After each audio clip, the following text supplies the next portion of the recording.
గురుగారు, ఈ మధ్య నేను సోషల్ మీడియాలో జస్ట్ ఒక రీల్ చూశాను. సాయిబాబా ముస్లిము, హిందూ కాదు. ఆ మాట గట్టిగా మాట్లాడితే అసలు దేవుడే కాదు అని అన్నారు. దీని గురించి మీరేమంటారు? ముస్లిము, హిందువు, మరి క్రిస్టియను, ఈ మతాలు ఎన్నో ఉన్నాయి. బౌద్ధులు, మరి సిక్కులు, మరి పార్సీలు, మరి వీళ్ళల్లో కూడా ఎన్నో తెగలు ఉన్నాయి. అవును.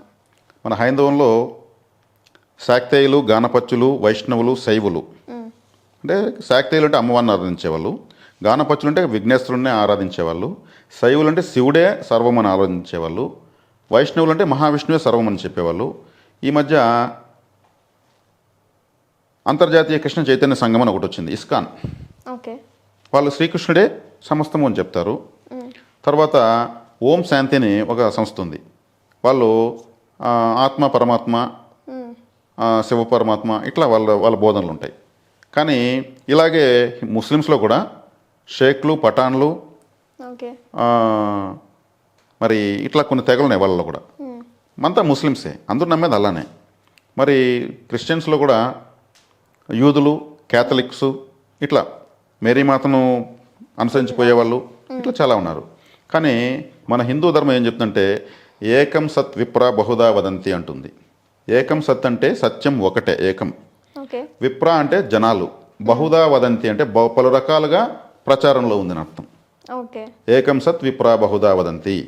ఓకే. సత్యం ఒకటే, కానీ ఎవరికి తగిన విధంగా, ఎవరికి తోచిన విధంగా వాళ్ళు ఆచరించుకుంటున్నారు. మతము అంటే ఏంటంటే అభిప్రాయము అంతే, ఇంక వేరేం లేదు. ఓకే. నీ మతం ఏంటి, నీ మతం ఏంటి, నువ్వు ఈ మతంలో లేవంటారు అంటే ఇక్కడ లేవు, ఎక్కడో ఆలోచిస్తున్నావు అని అర్థం. నీ అభిప్రాయం ఏంటి అని అర్థం. హిందూ మతంలో ఉన్న అభిప్రాయాలను దాన్ని నచ్చిన వాళ్ళు ఆచరించుకోవడం వల్ల ఈ మతంలో ఉన్న మాధుర్యాన్ని ఆస్వాదిస్తారు. ముస్లిం మతంలో ఉన్నటువంటి అభిప్రాయాలను, ఉన్నటువంటి మాధుర్యాన్ని ఆస్వాదించడం వల్ల ఆ మతాన్ని వాళ్ళు అనుసరిస్తారు. అట్లా ఏ మతంలో ఉన్నటువంటి అన్ని మతాల్లో మంచిగా చెప్తున్నాయి, చివరికి వచ్చి దేవుడి దగ్గర కలుస్తున్నాయి. ఇప్పుడు మీరు సాయిబాబా ముస్లిమ్మా, హిందువా అంటే అక్కడ మతము అవసరం లేదు, అది మాత్రం మాట్లాడుతున్నారు, కానీ మతం అవసరం లేదు ఇక్కడ. ఆయన యొక్క అభిప్రాయం ఏంటి? ఆయన సబ్కా మాలిక్ ఏక్ అన్నాడు. సబ్కా మాలిక్ ఏక్ అంటే కూడా ఏకం సత్ విప్రా బహుదా వదంతి, సత్యం ఒకటే, సబ్కా మాలిక్ అంటే అందరూ ఒకటే అని చెప్పాడు ఆయన. ఆయన దైవదూత లేదంటే అవధూత అని చెప్పచ్చు. అవధూత ఒక మాస్టర్. ఆ మాస్టర్కి మతం ఏంటికి? ఆయన చెప్పిన దాంట్లో మనకు 10 మందికి ఉపయోగపడే విషయం ఉన్నప్పుడు ఆయన మతంతో మనకేం పని అసలు? ఆయన ఒక దైవదూత లేదంటే ఒక అవధూత. వీళ్ళని అవధూతలు అంటారు. యోగి వేమన, మరి మహావతార్ బాబాజీ, సత్యసాయిబాబా, షిరిడి సాయిబాబా, మరి రాఘవేంద్ర స్వామి, మరి మహమ్మద్ ప్రవక్త, జీసస్ క్రైస్టు, వీళ్ళంతా దైవదూతలు, అవధూతలు. వీళ్ళు కోరికలతో పుట్టరు, ఏదో ఆస్తులు సంపాదించాలని బ్యాంక్ బ్యాలెన్స్ కోసం పుట్టరు. ప్రపంచానికి ఒక సందేశం ఇవ్వాలి, వాళ్ళ టార్గెట్ అది. ప్రపంచానికి ఏకంగా ఆ సందేశం ఇస్తారు. అందరినీ సమానంగా చూస్తారు. తనకు వచ్చిన జ్ఞానాన్ని నిష్కల్మషంగా పంచుతారు. సర్వసాధారణంగా ఉంటారు. మనకు భగవద్గీతలో ఏం చెప్పాడు? చావు పుట్టుకలందు, శీతోష్ణ సుఖ దుఃఖాదులందు సమదృష్టి కలిగిన వాళ్ళు పండితులు అన్నారు. అంటే శీతోష్ణ సుఖ దుఃఖాదులు అంటే ఎండాకాలము, చలికాలము, గాలి వచ్చేటువంటి కాలము, మరి ఇటువంటి వాతావరణం మారుతూ ఉంటుంది. ఈ వాతావరణాలలోనూ కష్ట సుఖాల్లోనూ, కష్టం కలిగినప్పుడు, బాగా లగ్జరీ వచ్చినప్పుడు, చచ్చిపోయినప్పుడు, మరణమే వస్తుందన్నప్పుడు, పుట్టుక చావలేదు, వీటన్నిటిలో ఏ చలించకుండా అన్నీ సాధారణంగా ఉండేవే. మనం పుట్టడం ఎంత సహజమో అంతే సహజంగా మరణిస్తున్నాము. దీనికి బాధపడాల్సిన పని లేదు. జనరల్ ప్రాసెస్ ఇదంతా, ప్రకృతిలో భాగమే. 6 ఋతువులు వస్తున్నాయి, వాటి టైం టు టైం వస్తున్నాయి, అవుట్ క్లోజ్ అవుతున్నాయి. టైం టు టైం ఒక సైకిల్ జరుగుతూ ఉంది. దీంట్లో మళ్ళీ దానికోసం బాధపడడం, దీనికోసమే ఏడవడం అంటే హెచ్చు తగ్గులు అవసరం లేదు. కాబట్టి ఈ స్థిత ప్రజ్ఞత ఎవరికైతే ఉంటుందో వాళ్ళు పండితులు, లేదంటే వాళ్ళు దైవ స్వరూపులు అయిపోతారు. ఇక్కడ సాయిబాబా దేవుడా కాదనేది అది మనకు అవసరం లేని విషయమే ఒక విధంగా చెప్పాలంటే. ఆయన చెప్పింది మంచి ఉంటే తీసుకోవచ్చు, చెడ్డ అయితే వాళ్ళు చెప్పరు. అదేవిధంగా జీసస్ క్రైస్టు అలాగే. మరి ఆయన ప్రేమను చూపించడంలో జీసస్ క్రైస్ట్ మించిన వాళ్ళు లేరు. సాధన చేయడంలో గౌతమ్ బుద్ధుని మించిన వాళ్ళు లేరు. మరి శుభ్రతలో మన మహమ్మద్ ప్రవక్తను మించిన వాళ్ళు లేరు. ఆయన చాలా శుభ్రతను నేర్పించాడు. అందుకే ముస్లిమ్స్ మసీదుకి వెళ్తే కాళ్ళు కడుక్కొని శుభ్రంగా మళ్ళీ లోపలికి వెళ్తారు. ఒక ప్లాట్ఫామ్ కూడా కట్టిపెట్టుంటారు వాళ్ళు. అవును. శుభ్రతను వాళ్ళు ప్రాధాన్యత ఇస్తారు. సాధన గౌతముడు ఆయన ఎప్పుడు తపస్సులో ఉండి సాధన నేర్పిస్తాడు. సాధనమున పనులు సమకూరుదరలోన. మరి మనకు సాయిబాబా ఏం నేర్పించాడు? మంచి జ్ఞానాన్ని బోధించాడు ఆయన, అపారమైన జ్ఞానాన్ని. మరి శ్రీ గురు చరిత్ర చదివితే సాయి సచ్చరిత అంత ఉంది కదా, దాన్ని చదివితే ఆయన చెప్పినటువంటి విషయాలని అర్థమవుతాయి. కాబట్టి సాయిబాబా మతంతో ఆయన దేవుడా కాదా ఈ తర్కము ఈ మీమాంసము నాకు తెలిసేది అవసరం లేదు. ఓకే. ఆయన గొప్ప వ్యక్తి అయితే గొప్ప వ్యక్తి కదా. ఆయన దేవుడా అంటే దేవుడు అంటే అవధూత అని చెప్పచ్చు. ఓకే. అంటే ఇందులో ఆశ్చర్యానికి గురి చేసేది ఏంటంటే ఇప్పుడు సాయిబాబా ఒక ముస్లిం అయ్యుండి ఎక్కువ మన హిందువులే పూజిస్తూ ఉంటారు. ముస్లిమ్స్ అంతగా మనం నాకు తెలిసి ముస్లిమ్స్ పూజించడం కానీ ప్రేయర్ చేసుకోవడం ఇలాంటివి నేను తెలుసుకున్న కొన్ని పరిశోధనలో ఎంతోమందితో కలిసి మాట్లాడిన దాంట్లో ముస్లిమ్స్ మన హిందువులే అని నేను తెలుసుకున్నాను. ఓకే. మరి ముస్లిమ్స్ వాళ్ళు మక్కా అంటే మహాకాలుని ఆలయం. మక్కా మహాకాలుడు, అక్కడ ఉన్నది మహాకాలుడు అంటే శివుడు. ఓకే. అక్కడ శివలింగం ఉంది. మక్కాలో శివలింగం ఉంది, గ్రీన్ క్లాత్తో చుట్టు పెట్టుంటారు. వాళ్ళు అర్చన చేసి ప్రార్థించి కూడా శివుడినే. ఈశ్వర అల్లా తెరేనాం అనేటువంటి వాక్యం అందరూ విన్నారు. అది నిజం కాబట్టి ఆ వాక్యం వచ్చింది అని నాకు కొంతమంది పెద్దలు చెప్పారు. నేను నిర్ధారించలేదు, నాకు అంత శక్తి ఆ స్థాయి లేదు. కాబట్టి ముస్లిమ్స్ వాళ్ళు నమ్మేది కూడా అందుకే శివుడు పరమేశ్వరుడి తలపైన ఏముంటుంది? చంద్రుడు ఉంటాడు కదా, వాళ్ళు చంద్రుడినే కదా ఆరాధిస్తారు. స్టార్ని చంద్రుడిని ఉంటుంది కదా. మరి వాళ్ళ అభిప్రాయము, వాళ్ళు ఎంచుకున్న సూత్రాలు అలా ఎంచుకుని వాళ్ళు ఆరాధిస్తున్నారు. వాళ్ళు వేరే మతస్థులని వేరే వాళ్ళు అంటారని వల్ల మనం అనుకోవాల్సిన అవసరం లేదు, మన వల్ల వాళ్ళు అనుకోవాల్సిన అవసరం లేదు. వాళ్ళవి మంచి అభిప్రాయాలు. దానం చేయమని వాళ్ళు కూడా ఎన్నో సూత్రాలు, అద్భుతమైన సూత్రాలు ఉన్నాయి వాళ్ళవి. శుభ్రంగా ఉండమని, క్రమశిక్షణగా వాళ్ళు 5 సార్లు నమాజ్ చేస్తారు ఒక రోజుకి.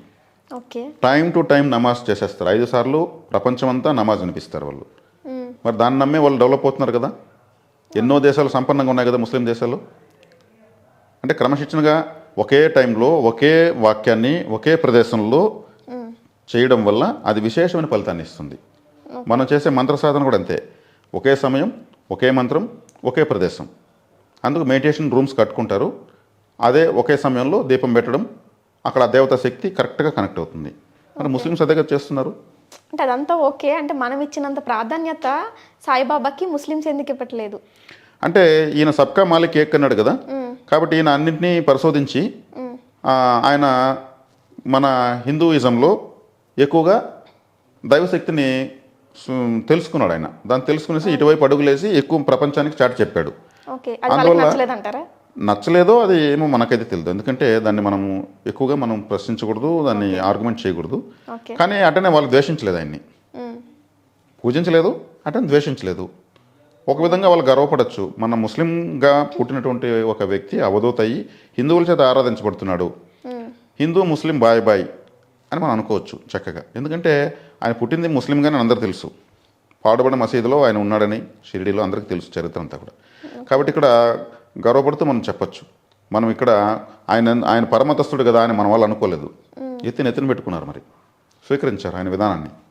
కాబట్టి ఆయన మనము ఒక అవధూతగా, ఒక శక్తివంతమైన దైవదూతగా మనము ఆరాధించవచ్చు.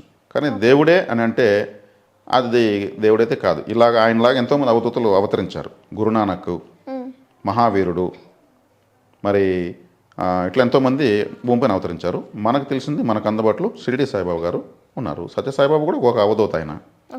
దేవుడు కానప్పుడు మనం విగ్రహారాధన చేయొచ్చా మరి ఆయనకి? అంటే గుళ్ళు అవి ఇంతకు ముందు పని తెలియక ఎవరికి తెలియక అని అనుకోవచ్చు, ఇప్పుడు తెలిసింది దేవుడు కాదు అని. ఇప్పుడు మీ ఫోటో ఉంటుంది, నాకు ఒకటి ఇస్తారు పాస్ ఫోటో, మీ ముందు నేను చించేస్తాను. మీకు సంతోషం వేస్తుందా, కోపం వస్తుందా? ఖచ్చితంగా బాధేస్తుంది. బాధ ఎందుకు వేస్తుంది? పేపరే కదా అది. బట్ నాకు సంబంధించింది కదా. మరి ఒక పేపర్కి అంత వాల్యూ ఉన్నప్పుడు విగ్రహానికి ఎంత వాల్యూ ఉండాలి?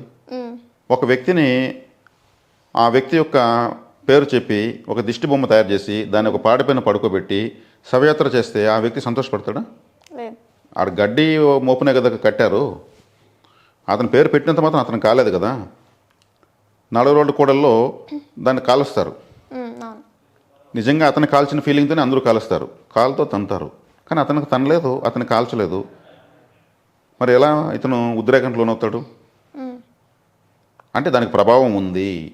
ఓకే. మీ బ్యాంక్ పాస్బుక్లో నా ఫోటో అతికిచ్చి పోయిస్తే వాళ్ళు ఒప్పుకొని డబ్బులు ఇస్తారు నాకు? లేదు. మరి ఫోటోకే ఇంత వాల్యూ ఉన్నప్పుడు విగ్రహానికి ఎంత శక్తి ఉండాలి?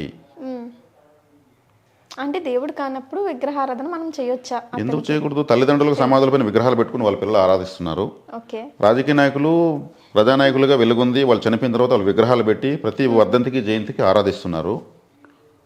మరి దేవతలకు ఎందుకు పెట్టకూడదు? అవధూతలకు ఎందుకు పెట్టకూడదు? ఓకే.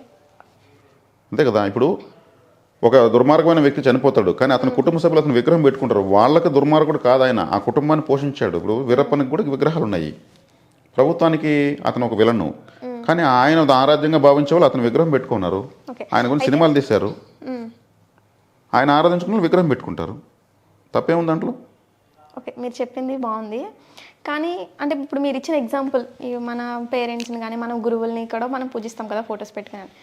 కానీ అంటే దేవుడితో సమానంగా, దేవుళ్ళ విగ్రహంతో సమానంగా ఈ ఫోటోని కూడా పెట్టుకుని చేయడం అనేది ఎంతవరకు కరెక్ట్ అంటారు? యద్భావం తద్భవతి. వాళ్ళ భావం అతను దేవుడిగా వాళ్ళు నమ్మారు, అందుకు దేవుడితో సమానంగా పెట్టుకుంటున్నారు. ఓకే. అలా పెట్టుకోవడంలో వాళ్ళకి సంబంధించిన వరకు తప్పు లేదు. అది ఇంకొకరికి ఇబ్బంది అయితే అది వాళ్ళకి వ్యక్తిగత విషయం అంతే.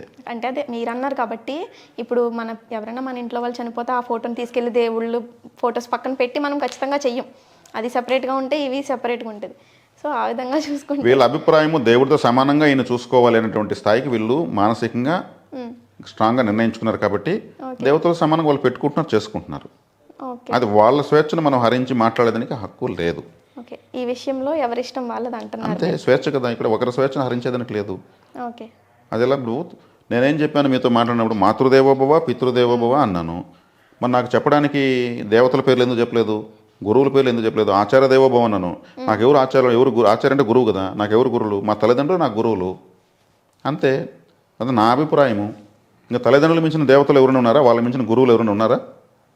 లేరు, ఎవరు లేరు. ఆ జన్మంటూ వాళ్ళు ఇచ్చారు కాబట్టి ఈరోజు మేము ఇట్లా కూర్చొని మాట్లాడుతున్నాం. వాళ్ళని విస్మరించి మనం ఇంకా ఎంత దేవతలను ఆరాధించినా ఫలితం శూన్యం. అందుకే దేవతలు మేము మొక్కుతున్నాము, గుళ్ళకు వెళుతున్నాము, మాకు ఫలితాలు రావడం లేదంటే తల్లిదండ్రులను గుర్తించరు వీళ్ళు. ఫస్ట్ వీళ్ళు వెళుతున్నారు, ఒక తప్పు చేస్తున్నారు, మంచి చేస్తున్నారంటే, ఈ జన్మే వచ్చిందంటే, ఈ మాంసదేహమే వచ్చిందంటే వాళ్ళు ఇచ్చినటువంటి దేహమే కదా ఇది. మరి వాళ్ళని వదిలేసి మనం ఏ దేవుళ్ళని మొక్కినా ఆ దేవుడు కూడా ఆ నమస్కారం ఇడేస్తాడు. నువ్వు ఎన్నడూ నేను ఇవ్వను బాబు, మీ అమ్మగారిని మీ నాన్నగారిని నువ్వు చూసావా? కనీస రెస్పెక్ట్ ఉందా? కనీస ధర్మాన్ని పాటిస్తున్నావా? విఘ్నేశ్వరుడు ఏం తెలియజేశాడు సమాజానికి, ప్రపంచానికి? తల్లిదండ్రిని ప్రదక్షిణ చేసేసాడు. 3 చుట్లు చుడితే అనంత విశ్వాన్ని చుట్టినంత ఫలితం అని చెప్పి అక్కడ కూడా జ్ఞానఫలాన్ని తీసుకున్నాడు. ఆమోదించారు తల్లిదండ్రులు. నిజమే, సమస్తము తల్లిదండ్రులే. సమస్తము తల్లిదండ్రులైన వాళ్ళని వదిలేసి, సమస్తాన్ని వదిలేసి మనం ఏ దేవుడి దగ్గరికి వెళ్తే వాళ్ళు ఏం చేస్తారు? మన డాక్యుమెంట్ వెరిఫికేషన్ చేస్తారు. అక్కడ వస్తున్న వ్యక్తి వీళ్ళ తల్లిదండ్రులను కనీసం చూస్తున్నాడా? చూడలేదు. ఇక్కడికి మాత్రం 100 కొబ్బరికాయలు తెచ్చాడు. మరి ఎలా వస్తుంది ఫలితము? ఇవ్వడు, దేవుడు ఇవ్వడు. మనం ఇక్కడ పాటించాల్సిందని ఖచ్చితంగా అమలు చేయాలి, లేకపోతే ఫలితం రాదు. ఇదే సీక్రెట్. గుళ్ళకు వెళ్ళి ఫలితం రాలేదంటే మనకు జన్మనిచ్చిన తల్లిదండ్రులు మనము నడిరోడ్ల పాలు చేసి లేదా ఇంకేదో విధంగా వాళ్ళని నెగ్లెక్ట్ చేస్తే ఏ దేవుడు అనుగ్రహించడు.